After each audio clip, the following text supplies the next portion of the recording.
Feliz sábado. Espero que estejam tão animados e entusiasmados quanto eu estou esta manhã. É um prazer muito grande voltar aqui a Aveiro. Eu creio que já há uns bons 10 anos, 8 para 10 anos provavelmente, que eu não vinha aqui. E a Igreja de Aveiro, bem, eu já nem conhecia esta nova pequena maravilha. Passo a força da expressão. Vocês estão muito bem instalados. Espero que não se acomodem demasiado, mas gostei muito da vossa igreja, está muito bonita e eu penso que é muito dignificante para o nosso país vermos uma igreja que se afirma e que se instala da forma potentosa como vocês se fizeram aqui. Está bonita, muito bonita. O Senhor seja honrado com este templo. Bom, dadas as recomendações, eu tentei ser bem rápido para não gastarmos muito tempo com isso. Eu queria partilhar com os jovens e com a igreja um pouco de uma fase de interregno da minha vida, que talvez possa ser a realidade de muitos. Antes de eu ser convidado para apresentar a NET, eu, entre as reuniões sociais e a minha vida mais dinâmica das farras, e esse período da NET, eu tive uma fase turbulenta da minha vida. Os nossos jovens muitas vezes passam por períodos difíceis, dos quais os adultos nem sonham que eles estão a viver. E eu vivi por muito tempo uma vida dupla. De manhã eu estava na igreja e à noite eu ia para a discoteca e para as festas e para as farras. Nunca saí da igreja e sempre saía para a discoteca só com amigos e jovens da igreja. Às vezes os papás ficam tranquilos porque os seus jovens estão a fazer atividades com os jovens da igreja. Mas o que interessa é fazer atividades com Cristo, atividades de igreja, atividades sagradas ou consagradas que honrem o Senhor, não apenas fazer qualquer coisa com jovens de igreja. Eu tinha uma banda de rock, também só com jovens de igreja, eram os Babel, e é um nome bem próprio para uma banda de jovens de igreja. O nosso objetivo era tocar música rock que os jovens cristãos pudessem ouvir, que não tivessem palavrões, que não tivessem palavras obscenas ou coisas desagradáveis. E eu comecei a questionar muitas coisas como jovem. Questionava as pessoas que diziam que não se podia usar música com bateria, as pessoas que diziam que não se devia ir ao cinema, as pessoas que diziam que não se devia dançar. Eu usava o Salmo 150 para justificar porque é que eu ia à discoteca. Eu dizia, eu não vou fumar, não vou beber, vou para dançar e me divertir. Quando a igreja arranjar um lugar para eu dançar na igreja ou para dançar com os irmãos, eu deixo de ir à discoteca, porque eu não vejo nenhum problema em dançar. Eu acho que as pessoas têm a mentalidade fechada, quadrada, e por isso é que não vão. Bom, eu também era um pouco namorador, e tudo o que começasse por F, festa, farra e essas palavras, eu estava sempre dedicado. Até que eu encontrei a minha esposa. Na altura, ela me detestava. Creio que hoje já não é, Sara? Espero que não. Às vezes, depois de anos de casado, fica pior do que antes. Nós somos felizes, graças a Deus, e é mesmo graças a Deus. A primeira coisa, ela me detestava, primeiro, porque eu era um pouco namorador, segundo, porque ela achava que eu tinha a mania que era bom, mas não era mania, eu era mesmo bom. Brincadeirinha. Ela acabou por me fazer descobrir que eu não era tão bom assim. Tive que me esforçar muito para ser um pouco melhor no meu casamento e a graça de Deus ajudou. Só que ela foi a primeira pedra de tropeço para as minhas farras. Eu queria ir à discoteca e ela dizia que eu sabia perfeitamente que aquele não era lugar para um cristão e que ela não iria se eu quisesse que fosse sozinho. Ora, quem é que quer ir para a discoteca sozinho, deixando a namorada e chegar lá solteiro, com aquele monte de pecado por ali espalhado, não é? E depois, eu um dia convenci-a a ir a um bar, disse que era um bar, mas depois ela viu logo que aquilo era um bar muito ritmado. E então ela começou a pôr uma série de empecilhos e aquilo começou-me a levar a pensar. Antes eu tinha feito um voto com Deus de que não ia namorar com mais ninguém, nem envolver-me com mais ninguém até encontrar a pessoa certa. Então eu sabia que Deus tinha trazido este presente porque eu tinha tomado um compromisso com Deus e eu tive que tomar decisões. Havia coisas que eu gostava muito na minha vida, mas eu tive que optar. Ou eu quero esta mulher para minha esposa, ou eu quero continuar na vida que levo. E eu optei pela esposa. Acho que fiz bom negócio, não fiz? Hoje temos 3 filhos aqui, e a Rebeca, o Davi e o Joel, e a Sara tem sido um presente de Deus na minha vida. Logo a seguir a ter aceito esses compromissos e esses desafios com Deus, é que veio o desafio da NET, e foi assim que Deus começou a trabalhar na minha vida. E eu comecei a tomar decisões mais sólidas e comecei a ver que eu não era tão cristão como eu pensava que era. Às vezes pensamos que está tudo bem. Eu achava que não havia nada de mal, que eu só me divertia. Eu era bem ativo na igreja, sempre envolvido em todas as atividades, todos os acampamentos. Levava sempre o meu tamborzinho para os acampamentos. Aqueles que me conhecem de acampamentos sabem como é que eu era. Não preciso falar muito para não denegrir um pouco a minha imagem aqui. E foi preciso tomar, às vezes, decisões duras. Eu queria que nós começássemos esta manhã por refletir um pouco sobre a nossa condição. As coisas que temos estabelecidas como certas, que pensamos que são assim, que não há nada de mal. Às vezes mesmo a nossa condição espiritual, pensamos ser adventistas, no meu caso de berço, sempre ativos. Qual é o problema? Posso ter um probleminha aqui ou ali, mas eu sou um adventista, um escolhido de Deus, uma pessoa firme na igreja.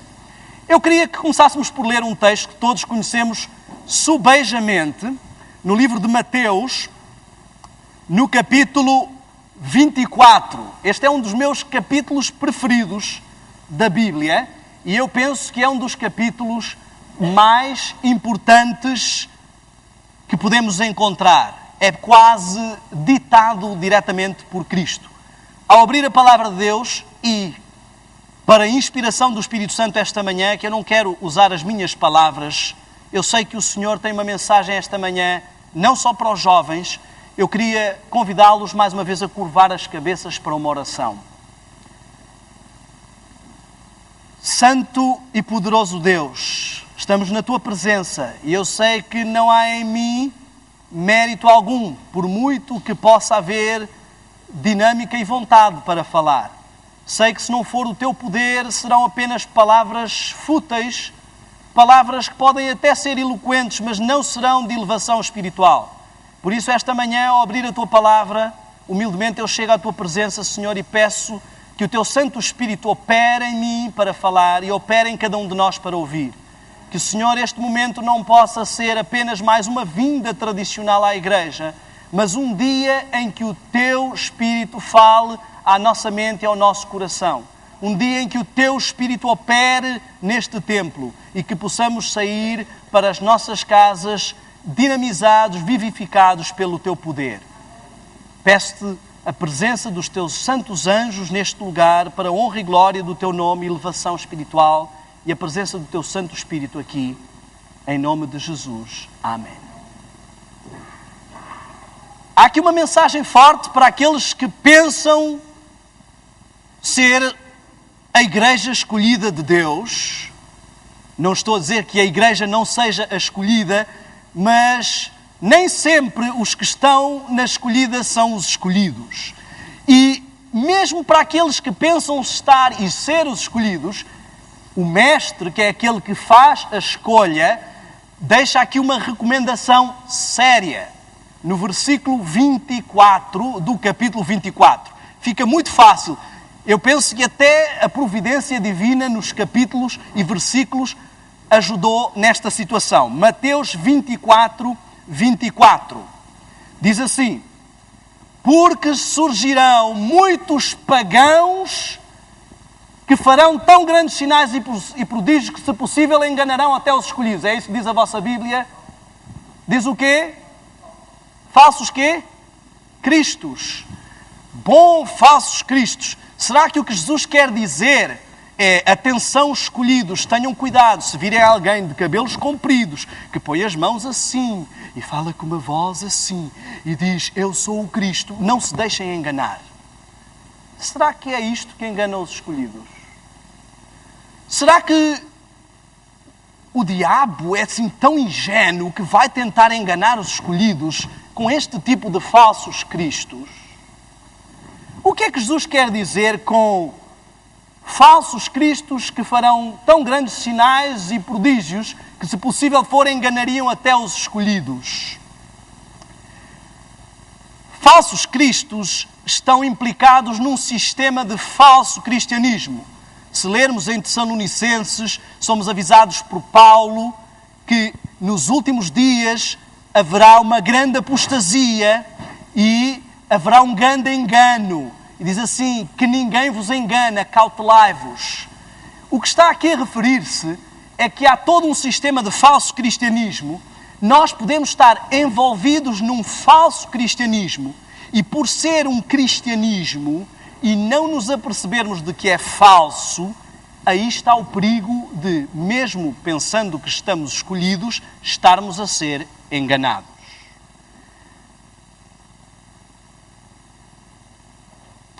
Quem quer aqui ser enganado? Posso ver as mãos? Quer ser enganado? Não. Eu pus na positiva. Se alguém aqui quer ser enganado. Quem quer aqui ser escolhido? Isto é básico e óbvio, e talvez se eu perguntar aos ateus lá fora, também vão responder a mesma coisa. Quem é que aqui está a ser enganado? Se soubesse que está a ser enganado, já não estaria a ser enganado.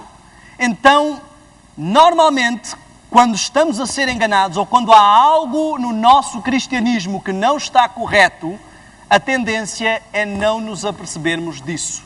Isso era o que se passava comigo. Havia muita coisa errada no meu cristianismo. Por exemplo, o meu microfone estava errado, eu não me estava a perceber. Havia muita coisa errada no meu cristianismo e eu não me apercebia, eu achava que estava tudo bem. Quando havia algumas pessoas que chegavam e apontavam alguma coisa na minha vida, eu achava que eram fanáticos, quadrados, de mente fechada. E eu me guiava pela minha mente aberta, pelas ideias racionais, inteligentes, a que eu podia alcançar. Bom, como é que se enganam, então, escolhidos?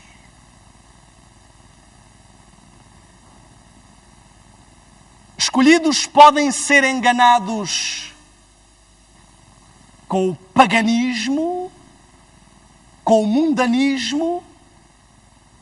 Se eu chegar a alguém e apresentar coisas que são do mundo, que não são da igreja, eu vou enganar mais facilmente essa pessoa com essas coisas, ou se eu lhe apresentar coisas aparentemente inofensivas ou religiosas, que não se apercebe onde está o erro.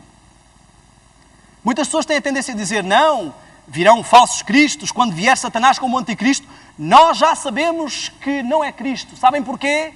Porquê é que vamos saber que é Satanás e que não é Cristo? Vai pisar na terra. E todos estão tranquilos. Não vamos ser enganados porque sabemos que ele vai pisar na terra. Este é o meu pé direito.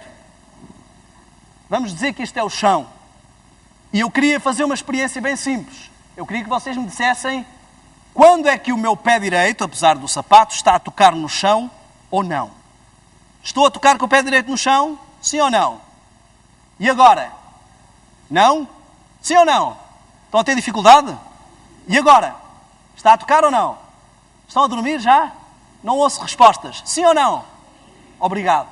E agora? Isto é extraordinariamente difícil e perigosíssimo para enganar escolhidos. Vocês tiveram muita dificuldade em saber se eu estava com o pé no chão ou não, não é? Será que é isto um engano tão ingênuo que Satanás vai usar para enganar os escolhidos, se possível? Ele vai aparecer e eles vão dizer, eu acho que ele está com o pé no chão, então não é Cristo. Meus amigos, diz Jesus assim em Mateus 24, acautelai-vos que ninguém vos engane. Muitos pensamos que estamos seguros que encontramos a verdade, recebemos uma série de 28 doutrinas, sabemos a verdade, conhecemos a verdade. Coitados desses das outras igrejas. Anda para aí pessoal a guardar o domingo, anda para aí pessoal que come assim, que faz assado. Eles não perceberam ainda. Ai, se eles soubessem, se eles pudessem pelo menos ser os escolhidos. Mas, meus amigos, o principal alvo do inimigo não são aqueles que estão lá fora e que não conhecem as 28 crenças. E a principal advertência de Cristo não é para os que estão lá fora e não conhecem as 28 crenças. É para os que estão cá dentro e pensam que conhecem e que não estão a ser enganados. Cuidado, vocês são o principal alvo do inimigo. Quando pensamos que está tudo bem, quando alguém é enganado pelo cônjuge, ele é enganado porque pensa que está tudo bem. Se ele estivesse desconfiado, talvez não fosse enganado. Não estou aqui a recomendar que andemos para aí desconfiados. O casamento tem que solidificar-se na base da confiança. Isso foi algo que eu aprendi solidamente com a minha esposa. E eu queria que nós entendêssemos que às vezes dizemos coisas óbvias pensando que são privilégios especiais de sermos escolhidos, de sermos cristãos. Falamos sobre os sinais. Ontem o mundo foi abalado por uma catástrofe terrível. E eu não sei se vocês já repararam, mas o ano 2010 foi abalado por uma série de catástrofes terríveis. 2010 começou, para mim, a primeira grande notícia de que tenho memória é um terremoto no Haiti. Depois ainda veio inundação no Haiti, inundação na Madeira, inundação na Austrália, inundação no Brasil, terremoto no Chile, tsunamis para aqui, tsunamis para acolá, terremotos para aqui e para acolá. Epá, somos tão escolhidos que sabemos que isto são sinais do fim. Pergunta às pessoas lá fora que não conhecem nada de religião se alguém tem dúvidas de que são sinais do fim. Ninguém tem dúvidas. Os cientistas sabem que estamos com um aquecimento global terrível. Já se fala em carros a energia elétrica porque as pessoas sabem, os países produtores de petróleo não revelam, mas sabem a situação crítica em que estão as reservas de petróleo. Toda a gente sabe que é o fim. Alguns falam coisas como 2012, que o mundo vai acabar e que para muitos vai acabar até antes. Muita gente, do jeito que estão as catástrofes, para muita gente o mundo vai acabar muito antes de 2012. E alguns dizem, não, isso é alarmismo. As pessoas ficam a encarar essas coisas de forma alarmista. Mas eu queria que entendêssemos que, independentemente do alarmismo, além de Portugal estar numa fenda tectónica, além de já termos histórias de tsunamis no nosso passado, no fundo, o terremoto de Lisboa foi um maremoto com tsunami, além de todas estas possibilidades, não há neste mundo nenhum país que não seja hoje uma potencial vítima de catástrofe. E a mais que não fosse, mesmo que isso não anunciasse a vinda iminente de Cristo, isso deveria colocar-nos a todos em alerta. Eu saí de Portugal há 7 anos e 7 anos atrás, quando eu saí, as temperaturas não estavam como estavam, ou como estão, melhor dizendo, as chuvas e os calores, e isso é um fenómeno mundial. Quando no hemisfério norte é inverno, no hemisfério sul é verão. E, interessantemente, os climas, ao virmos do Brasil, nós tomamos noção dessa situação. Os climas são um pouco polarizados em oposto. Quando é inverno aqui é quando temos muitas chuvadas. Mas as chuvadas no Brasil são no verão. Quando é verão aqui é quando temos muitas secas. Mas as secas no Brasil são no inverno. Então, o que acontece com o nosso planeta é isto. Seca global, depois muda a estação, inundação global. Isto é o que está a acontecer. Cada vez mais polarizados, mais intensos e mais extremistas. Os calores, os frios e as temperaturas. Vamos ficar alarmados? Amigos, não é esse o meu objetivo esta manhã.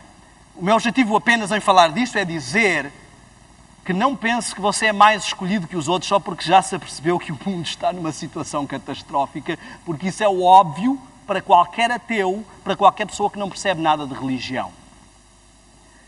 Como é que se enganam os escolhidos? Volto a perguntar. talvez fosse bom contextualizar um pouco a história e ver como é que os outros escolhidos foram enganados. Israel era o povo escolhido de Deus. Conheciam todas as 28 crenças da altura. Tinham todas as profecias quanto à vinda do Messias. Eram potenciais firmes a não serem enganados. Como é que foram enganados? A gente olha para eles e pensa, o microfone está a brigar comigo, a gente olha para eles e pensa, como é que puderam ser tão ingênuos, com tantos milagres que Deus fez, com tantas coisas que viram e mesmo assim se perderam? Bom, nós temos vários exemplos e se analisarmos rapidamente, vamos entender como é que eles foram enganados. Temos, por exemplo, mesmo antes de saírem do Egito, eles tomaram logo no seu seio uma série de egípcios e isso nos revela onde começou o problema. Levaram com eles hábitos do Egito. Não deixaram para trás a sua vida egípcia. A travessia do Mar Vermelho, ela representa o batismo. A água se abre, nós passamos pelo fundo e deixamos para trás a nossa vida egípcia. Mas eles entraram para a santificação, que é representada pelo deserto, sem quererem deixar para trás a sua vida egípcia. Alguns também são atormentados pelo passado. Uns pelos torresmos, outros pelo vinho. Muitos de nós somos atormentados. Mas nós vimos que eles quiseram, por não conseguirem deixar a sua vida passada, quiseram batizar as coisas passadas e torná-las sem problema. Primeiro aspecto. Vemos, por exemplo, outros casos da Bíblia. Balaão, estudámos esta semana. Balaão é um caso muito interessante de ser analisado, ali em Números 24 e 25. A forma como ele enganou, eu queria que nós víssemos com atenção. Primeiro ele tentou amaldiçoar o povo várias vezes. Mas eles eram os escolhidos de Deus. Como é que você vai amaldiçoar os escolhidos de Deus? Satanás pode tentar amaldiçoar esta igreja, meu amigo. Pode levantar inimigos contra esta igreja. Pode chamar esta igreja de Babilónia. Pode fazer o que quiser e denegrir a imagem da igreja. Mas ele não consegue amaldiçoar aquilo que Deus abençoou.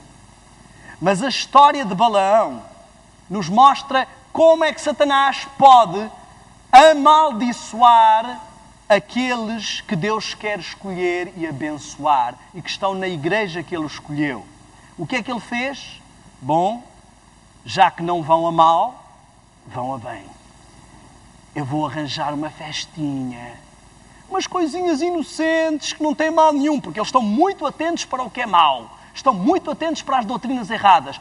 Mas com uma festinha, convidei israelitas. Olhem, a gente esqueceu esta ideia da maldição. Venham aqui, temos comida e bebida a valer. Vai ser uma maravilha. Olhem, as nossas mulheres são bonitas. Nós nem estamos com preocupações. Podem vir e estar aqui connosco. Somos todos amigos. E eles baixaram a guarda. Porque estavam entre amigos. Beberam mais do que deviam, comeram mais do que deviam, adoraram da forma que não deviam, envolveram-se em atividades que não deviam. E assim foram amaldiçoados e muitas vidas se perderam. Bom, será que isto foi só com Israel ou Satanás usou esta tática outras vezes? Nós vemos que Ló também achava que não havia problema nenhum em estar ali junto com os de Sodoma e Gomorra. Não, nós sabemos a verdade. Eu sou sobrinho de Abraão. Foi para ali, estamos ali, vamos ficar relativamente perto, mas não vamos contaminar-nos.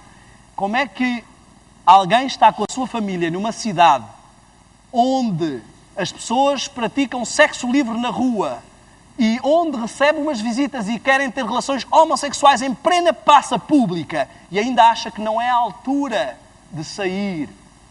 Muitos de nós estamos em cidades, e eu não estou aqui a alertar ao fanatismo, vamos todos para o meio do mato, mas muitos de nós estamos rodeados por todas as péssimas influências que estão a deixar os nossos filhos com amigos que não devem e achamos que não é a altura de mudar de casa, que não é a altura de mudar de região. Não, nós conhecemos a verdade, não nos vamos deixar afetar. É assim que o diabo começa. Sansão, o fortão inimigo dos filisteus, foi facilmente filisteizado, sem se aperceber.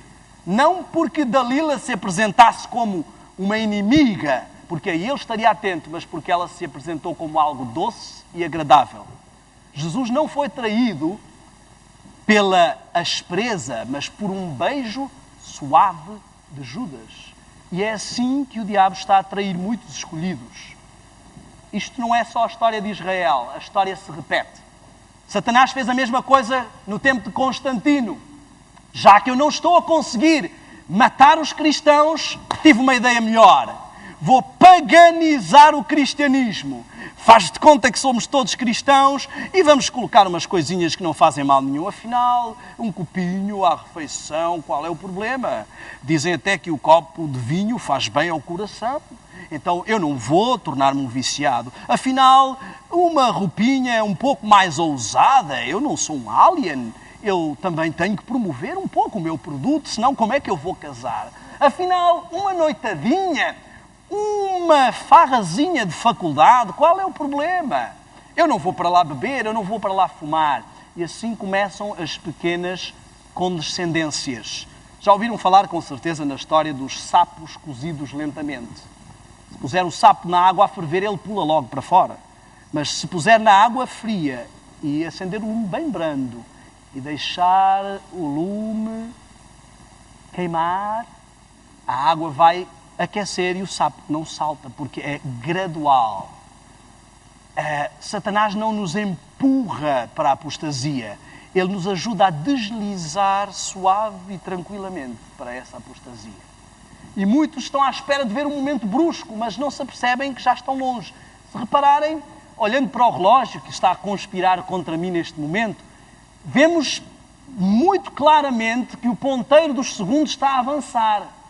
Mas podemos ficar até atentamente a olhar para ele e não nos apercebemos que o ponteiro das horas avança.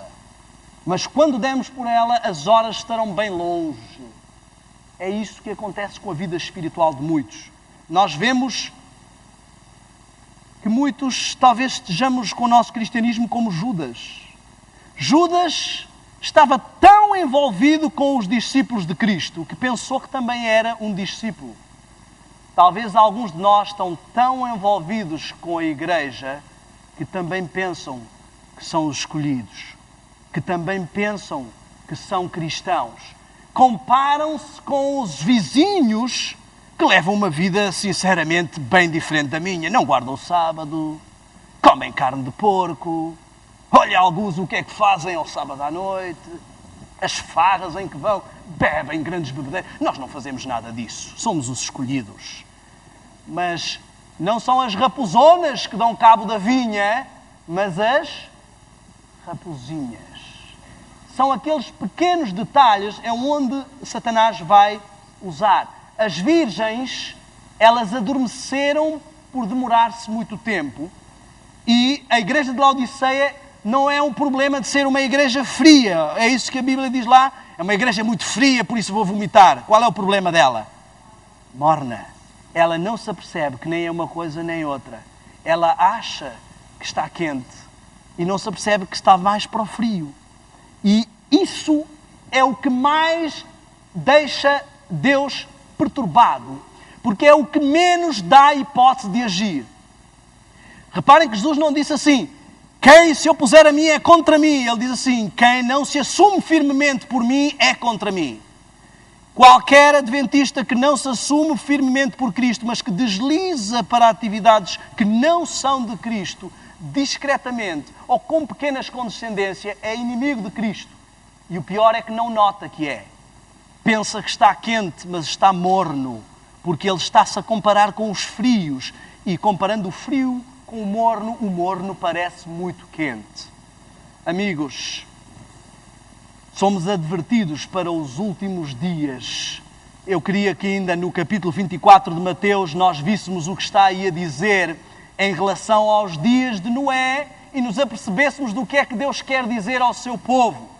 Deus está a dizer hoje aos jovens, aos adultos, assim como foi nos dias de Noé, no versículo 37, assim como foi nos dias de Noé, será também nos dias do Filho do Homem. Vão estar distraídos com comida, bebida, sexualidade livre, entregas ao prazer, e não se vão aperceber até o dia em que chegue o dilúvio e os apanhe desprevenidos.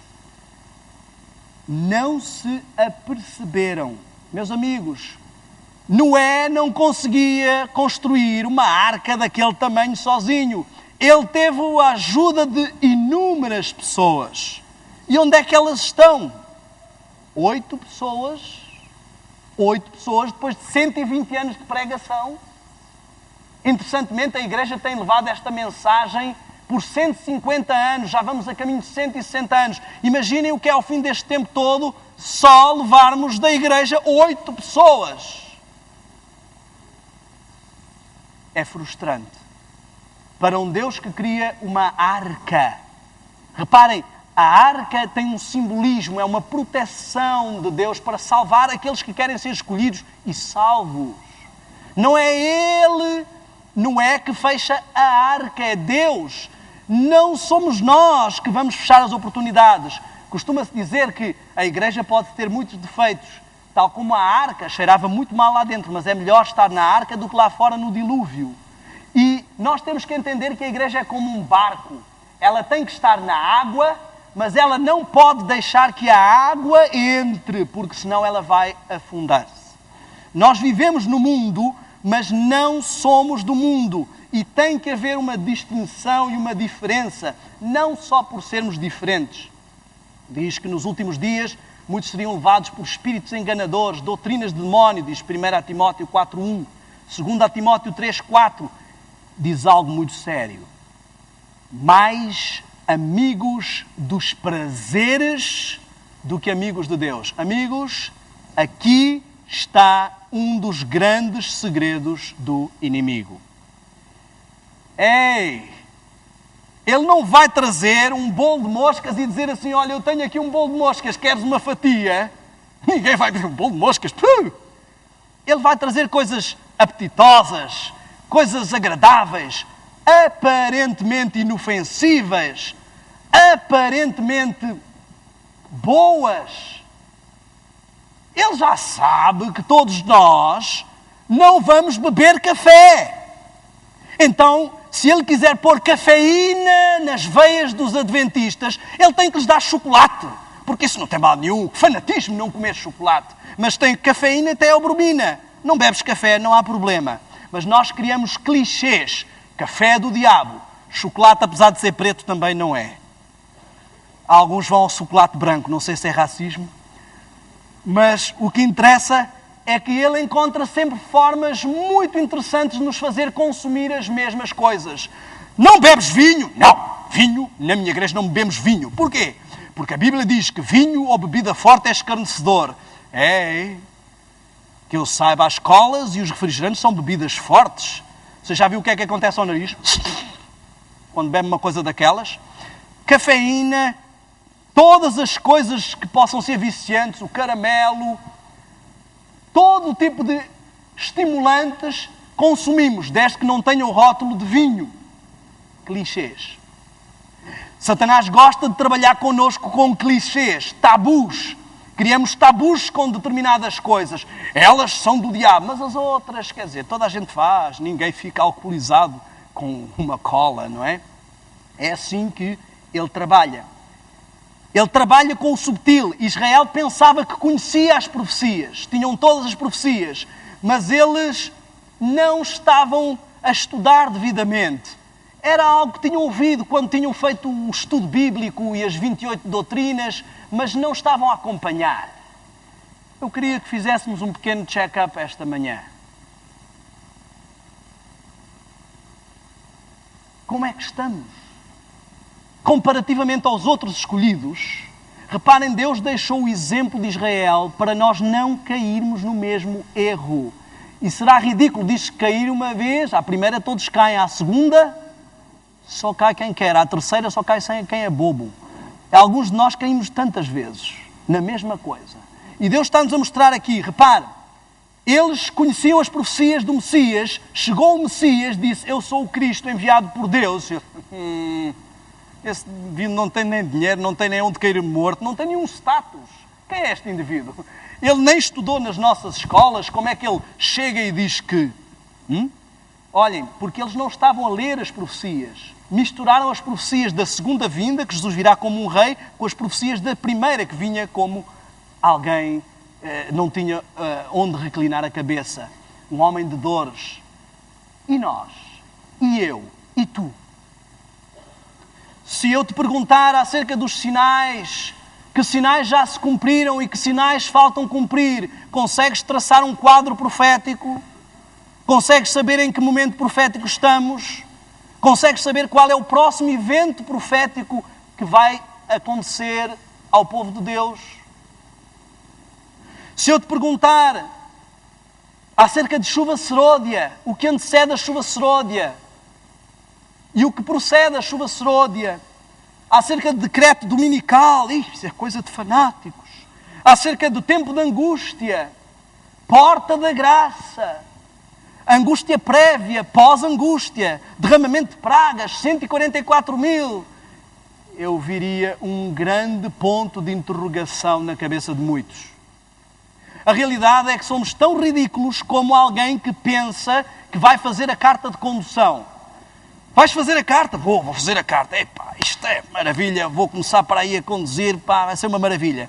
Então, e já vais quantas aulas já foste? Aulas? Para que aulas? Aquilo não tem nada que saber. Eu já vi lá o meu pai, como é que ele faz. Um pé pisa aqui, outro pé pisa ali, toca ali, pá, o volante assim, aquilo tem alguma coisa que saber. Mas eu acho que era melhor tu ires aprender alguma coisa de código. Não, chegando a hora, pá, faça ali o exame e vai ser uma maravilha. Com a cartinha na mão, vou para onde eu quiser com os meus amigos. O que é que vai acontecer a um indivíduo destes? É um indivíduo que não tem noção do que está a falar. E muitos de nós falamos em vinda de Cristo, tempos do fim, e não temos a mínima noção daquilo que estamos a falar. Deus pôs estes sinais para ajudar o seu povo a saber. E os escolhidos são os que sabem. Quem já esteve em acampamentos de barbadores sabe sobre as pistas. Se eu não souber os sinais de pistas, o que é que eu vou fazer numa pista? Vou ficar a olhar para a seta, a coçar a cabeça. Sinais, mensagem a não sei quantos passos, vou ficar a olhar para aquilo. Azimute, vou ficar à nora. Porque eu não vou saber nada de sinais de pistas. Como é que nós queremos passar pelas dificuldades que se aproximam se não conhecemos nada de profecias? Ah, irmão, profecia é muito complicada. Epá, aquilo é bestas, é chifres, epá, quem é que percebe daquilo? Mas eu conheço muitos jovens aqui que decoraram a tabela periódica. Eu acho a tabela periódica muito mais difícil. Há pessoas aqui que andam a estudar a raiz quadrada, sistemas de equações. Isso é muito mais difícil do que profecias e vocês aprendem porque põem a energia nessas coisas. A realidade é que não estamos preocupados com coisas espirituais. Achamos maçadoras, desentusiasmantes e não temos dinâmica espiritual. E ainda batemos no peito e dizemos que somos escolhidos. Escolhidos que nem sabem quais são os sinais para a saída de emergência. Eu viajo muitas vezes de avião por ir para vários lados pregar e eu lembro-me que eu sempre achava monótono aquelas senhoras que chegavam: senhores passageiros, em caso de despressurização, máscaras de oxigênio cairão imediatamente. Em caso disto ou aquilo, siga os sinais. Até que eu vi uma reportagem de um avião que aterrou no rio Hudson, de emergência, devem ter assistido isso aqui também, e que as pessoas saíram e um senhor disse assim: nunca mais fique distraído quando as hospedeiras estiverem a dar as instruções. Eu pensava que elas só estavam ali para servir uma bebidazinha e dizer umas coisinhas que era só para fazer gestos, todas carinhas larocas, e descobri que elas são extremamente importantes na hora de uma emergência. A mesma coisa se passa com os sinais que estão no chão a indicar a saída de emergência, com as placas que dizem saída de emergência. Se eu ignorar estas coisas, eu não vou saber sair. Em que momento estamos, amigos? Quase no fim, todos podem dizer, até os ateus. E o que é que eu conheço do fim? E quanto eu sei da saída de emergência? O quanto eu tenho estado envolvido a construir uma arca na qual eu não vou entrar? Cargos de igreja, atividades. Somos uma igreja muito ativa, vamos para aqui, vamos para acolá. Mas de Cristo, de mensagem, de conteúdo, espremo e não sai nada. É assim que se enganam os escolhidos. Eles ficam todos tranquilos. O diabo está mais preocupado com as pessoas lá fora do que com muitos de nós aqui dentro que estão tranquilos, convencidos de que está tudo bem. Quem é que aqui quer ser enganado? Não ser enganado não é uma questão de não querer. As pessoas que são enganadas, nenhuma delas quer ser enganada. É uma questão de estar desavisado. E o primeiro passo para ser enganado pelo inimigo é estar desavisado e não conhecer os avisos do nosso mestre e líder. Estamos no tempo do fim, no Yom Kippur, na fase mais periclitante da história da Igreja. Deus precisa hoje de jovens mais firmes que Daniel, mais firmes que José.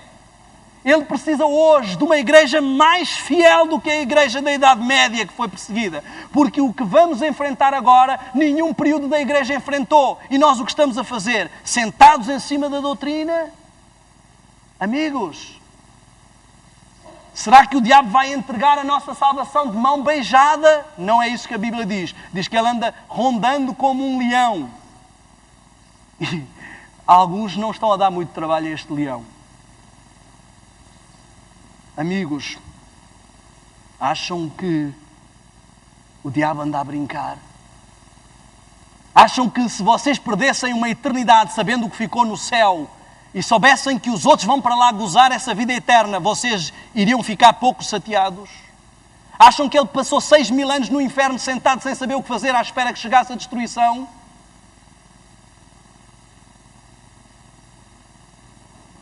Temos um inimigo.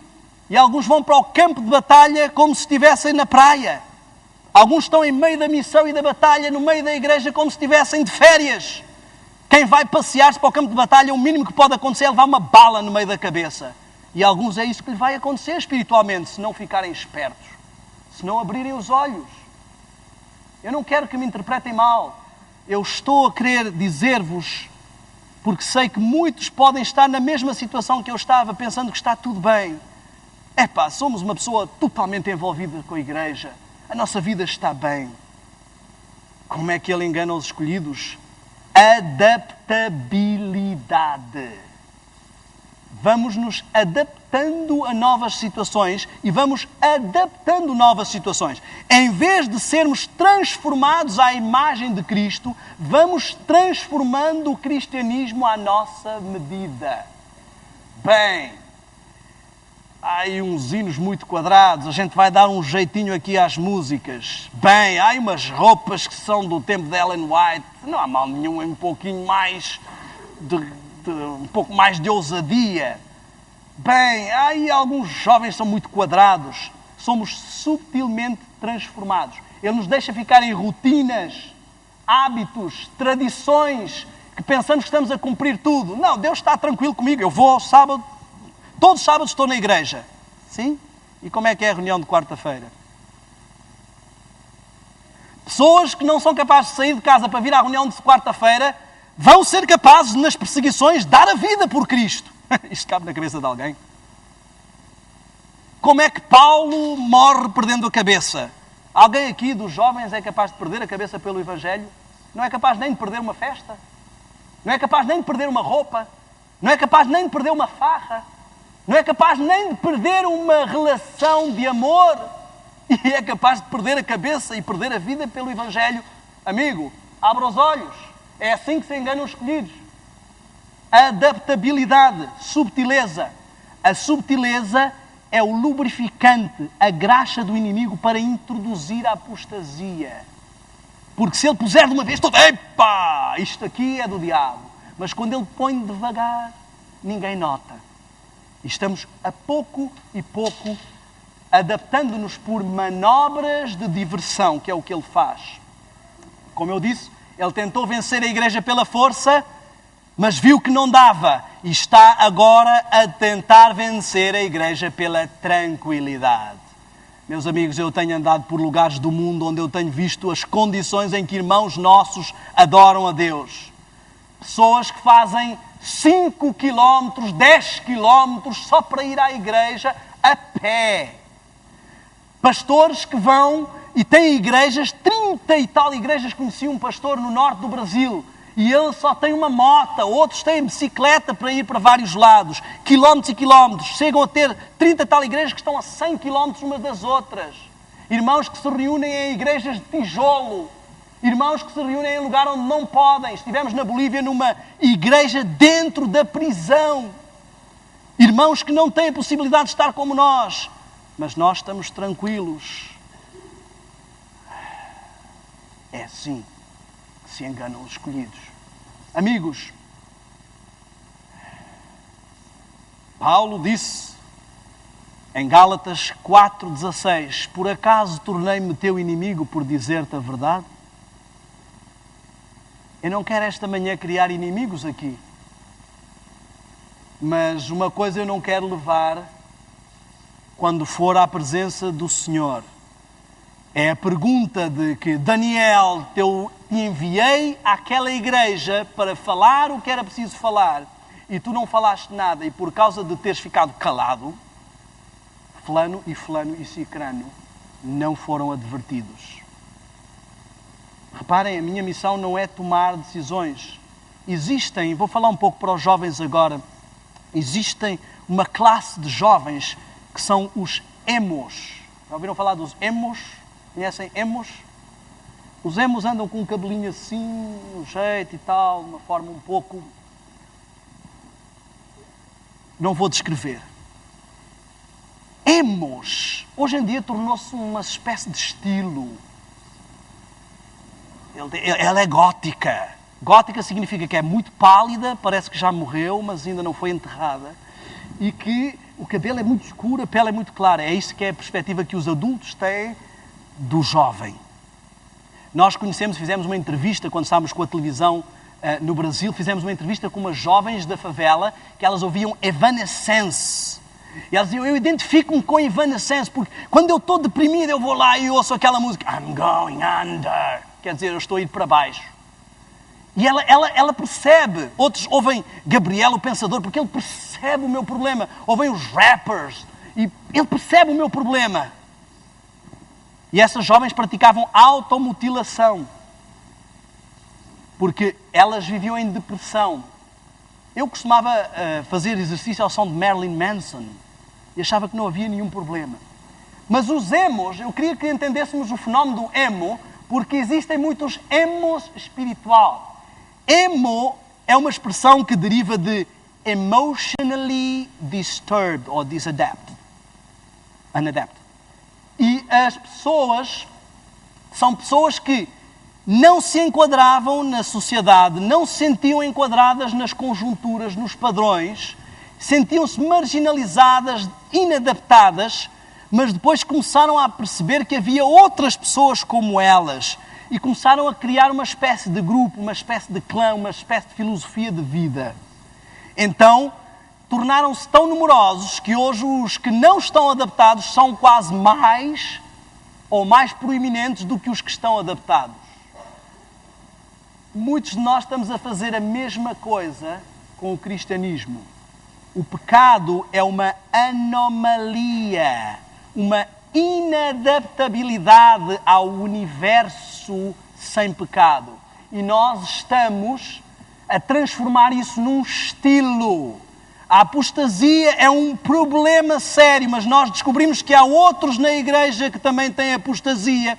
Formámos um clã e agora parece que isso é que é o normal, que os outros são fanáticos, que isto é que é a forma, que isto é que tem estilo, que o que tem estilo é levar uma vida dupla, que o que tem estilo é fazer algumas coisas, não ser tão fechado, é adaptar-se ao mundo. Eu queria perguntar uma coisa esta manhã muito seriamente, principalmente aos jovens, mas a todos. Que diferença existe entre mim e o mundo? Eu queria que isto não fosse uma pergunta retórica. Eu não estou a perguntar isto apenas porque está na folha do meu sermão. Este é um momento para tu pensares que diferença existe entre ti e o mundo. E eu queria que fosses bem inteligente. Vais encontrar diferenças.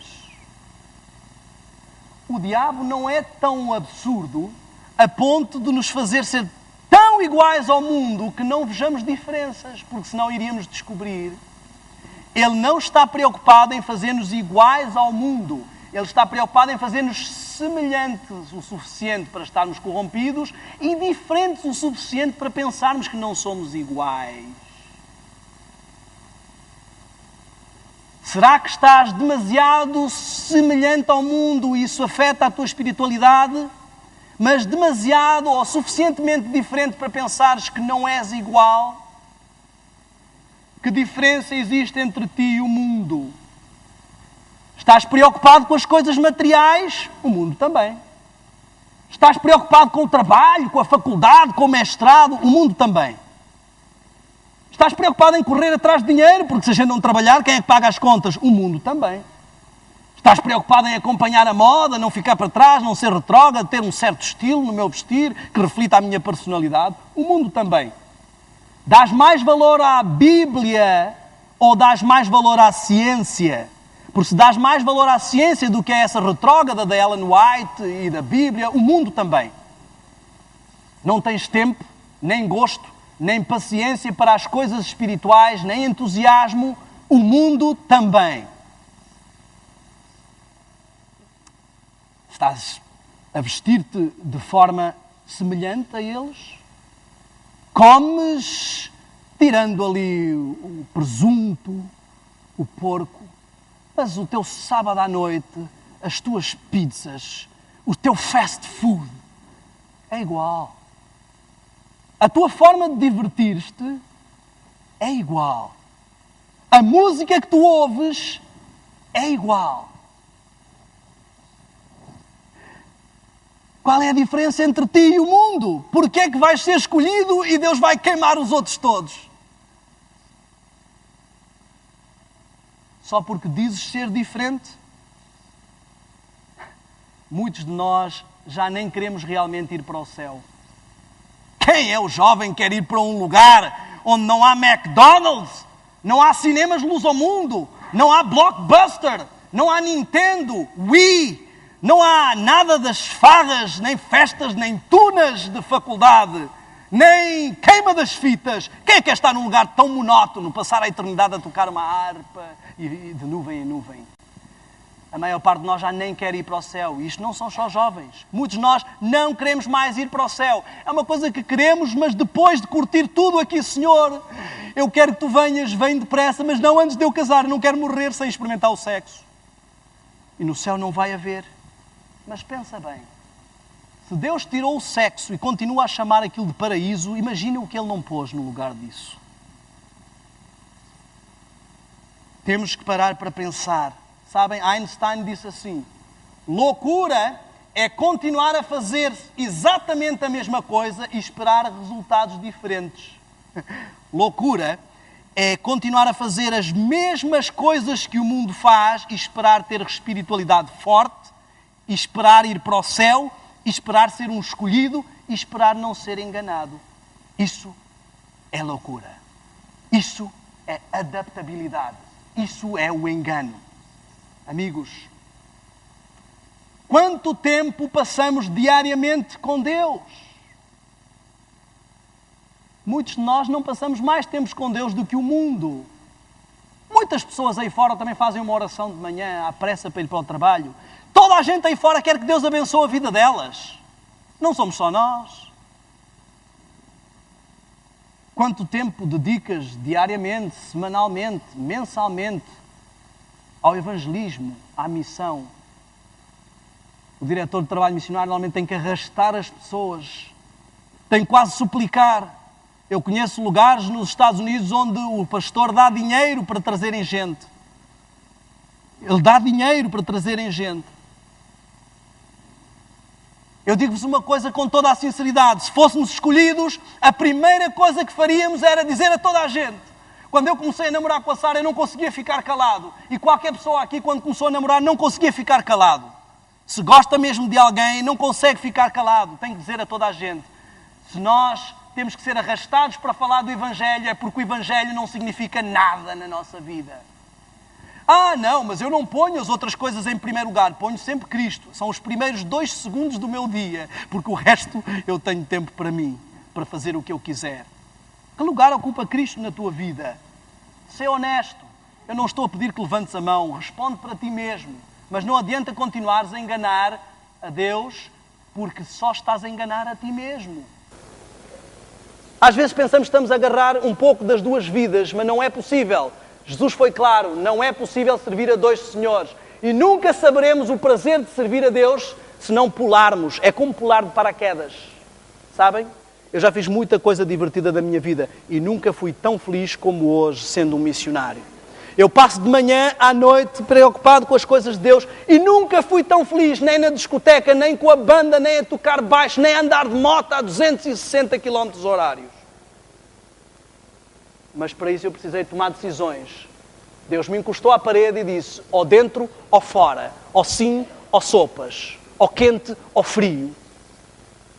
E esta manhã Ele está a fazer a mesma coisa contigo. Sabes porquê? Porque tu nunca vais saber a felicidade de um casamento se quiseres continuar a levar vida de solteiro enquanto casado. Alguns pensam que é assim que são felizes. Mas a plenitude da unidade de um casal é algo maravilhoso que só é encontrado quando eu decido assumir um compromisso sério. E nunca vão saber a maravilha do cristianismo se continuarem com um pé dentro e um pé fora.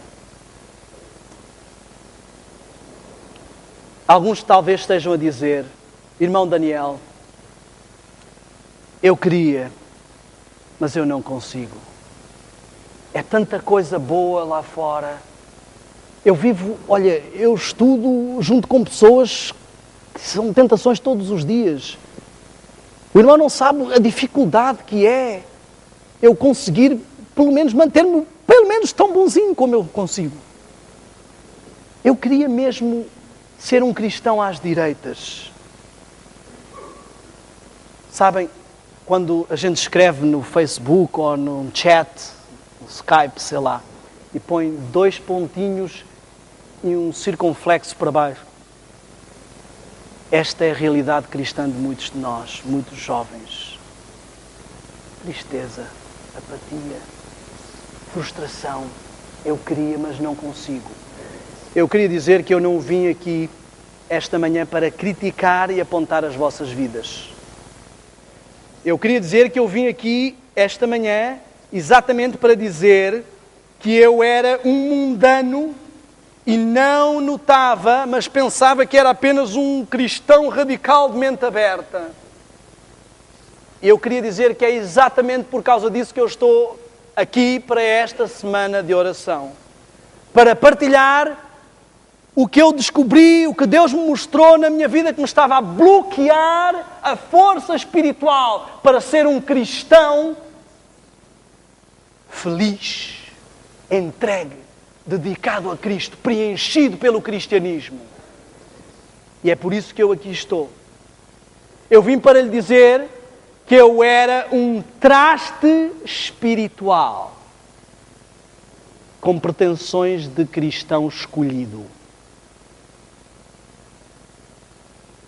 Eu vim para dizer, durante esta semana, que se Deus conseguiu fazer um milagre na minha vida, de me transformar de um devasso mundano com pretensões de cristão em um missionário voluntário, Ele pode fazer qualquer coisa da tua vida. Eu quero falar muito diretamente a jovens que eu sei que podem estar aqui com pecados escondidos.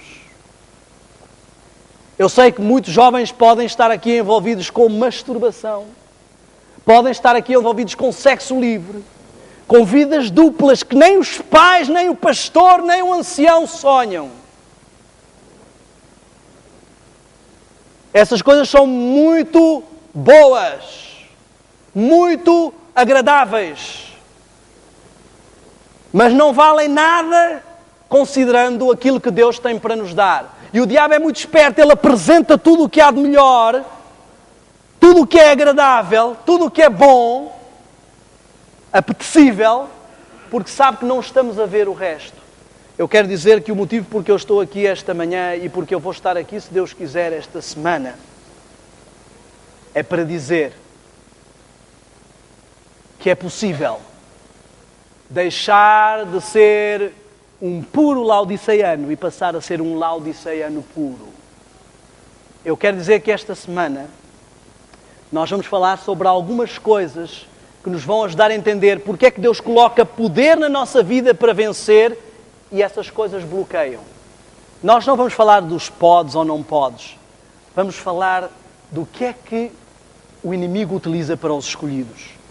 Eu quero dizer que se tu estás desanimado, sem forças, se sentes que tens uma vida dupla, se sentes que não és um cristão à direitas, se queres desesperadamente um milagre na tua vida, se estás cansado de ouvir as mesmas coisas e não conseguir sair da cepa torta, como se costuma dizer, esta semana de oração é para ti.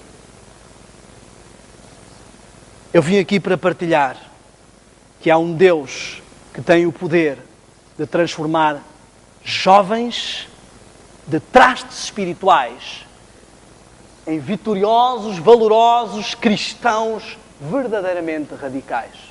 E esta manhã eu tenho um convite para ti. Eu tenho um desafio, eu tenho um apelo.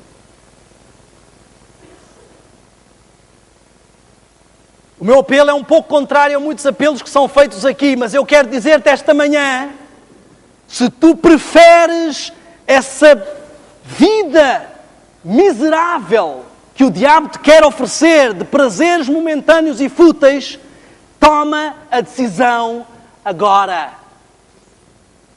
Se achas que o que a vida tem para te oferecer é o sexo livre, se achas que o que a vida tem para te oferecer é o prazer de uma bebida, o prazer de uma discoteca, toma uma decisão. Mas se acreditas que há um Deus que tem poder para fazer as pessoas sentirem-se felizes mesmo sem os apelos do pecado, o meu convite é para ti. Se acreditas que há um Deus que pode enviar um pregador que não passa de alguém exatamente como tu, de alguém que enfrentou exatamente os mesmos problemas do que tu, de alguém cuja sua vida está patente perante todo este país e que sabem o que eu era, e que pode pegar nessa pessoa e transformar essa pessoa num pregador, e que esse mesmo Deus pode operar na tua vida e ajudar-te a ter uma vida cristã como deve ser, este convite é para ti.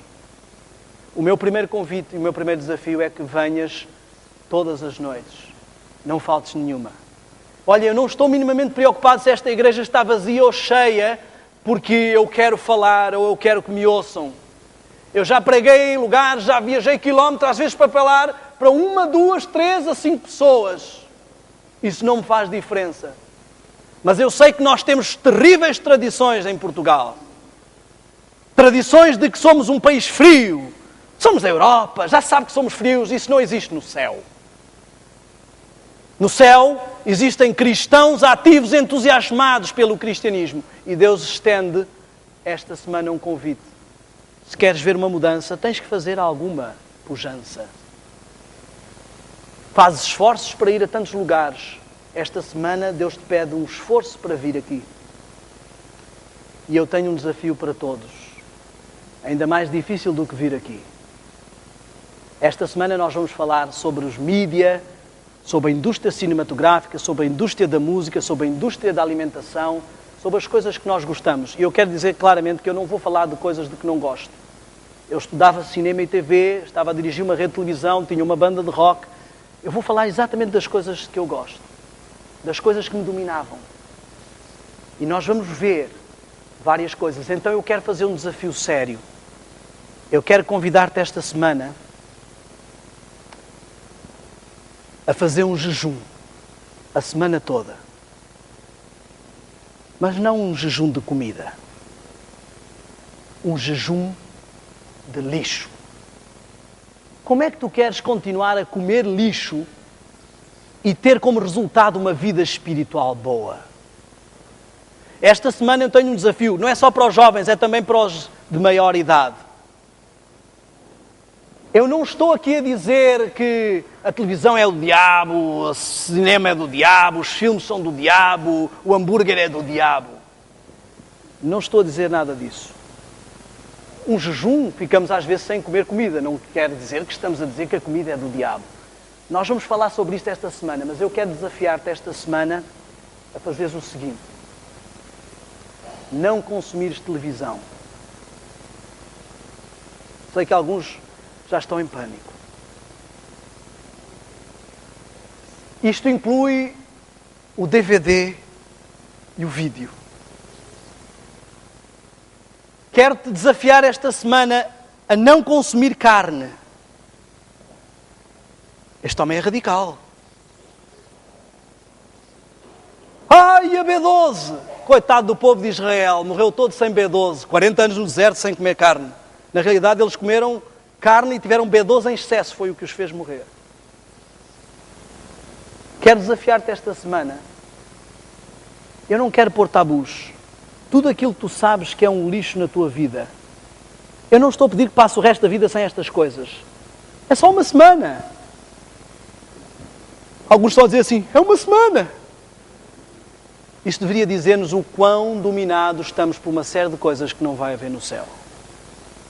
Se não consegues passar uma semana sem estas coisas, como é que esperas passar uma eternidade no céu sem elas? Ah, mas eu vou ser transformado. Ah, sim?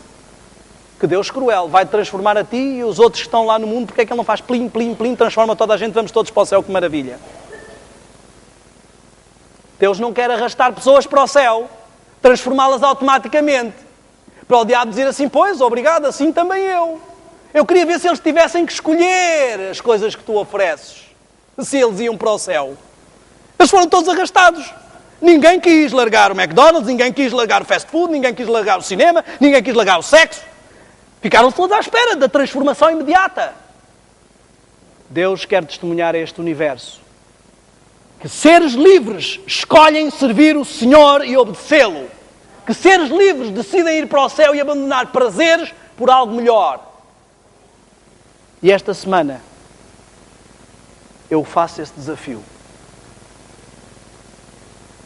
Uma semana de jejum sem lixo. Eu quero selar este compromisso. Terminando, eu sei que a hora vai avançada. Quero terminar por deixá-los com esperança. Quero dizer-vos que eu era viciado em YouTube. Ouvia YouTube de manhã à noite. E que no dia em que o Senhor me mostrou que eu não devia mais ouvir YouTube, eu chorei desesperadamente e disse, Senhor, se fosse Red Hot Chili Peppers, Limp Bizkit, Eminem, mas YouTube, Senhor, por favor, pede outra coisa, menos isto. E o que Deus me disse foi, se há alguma coisa que não és capaz de deixar por amor a mim, tu tens um ídolo. E o triste é que muitos dos que pensam que são escolhidos têm uma série de ídolos que não admitem que são ídolos, mas que estão à frente do Senhor, que lhe dão mais prazer do que as coisas espirituais e que estão a sugar as energias das coisas espirituais. Mas o que eu quero dizer esta manhã é que eu entreguei o meu ídolo ao Senhor e disse, Senhor, tu sabes que eu não sou capaz, mas eu quero assumir um compromisso, eu quero tomar uma decisão e assumir um compromisso com Deus. E o Senhor tirou o YouTube da minha vida. Não ouço YouTube há 6 anos e sobrevivi. E qualquer coisa, qualquer gigante que esteja na tua vida a atrapalhar, Deus também pode libertar-te. Falámos esta semana sobre vícios e o Senhor quer te libertar. Eu quero fazer uma oração esta manhã. Quero convidar-vos a ajoelharem-se perante o Senhor. Eu quero pedir uma bênção especial de Deus para aqueles que vão assumir este compromisso esta semana. Aqueles que puderem ajoelhar-se, eu gostaria de fazer esse convite.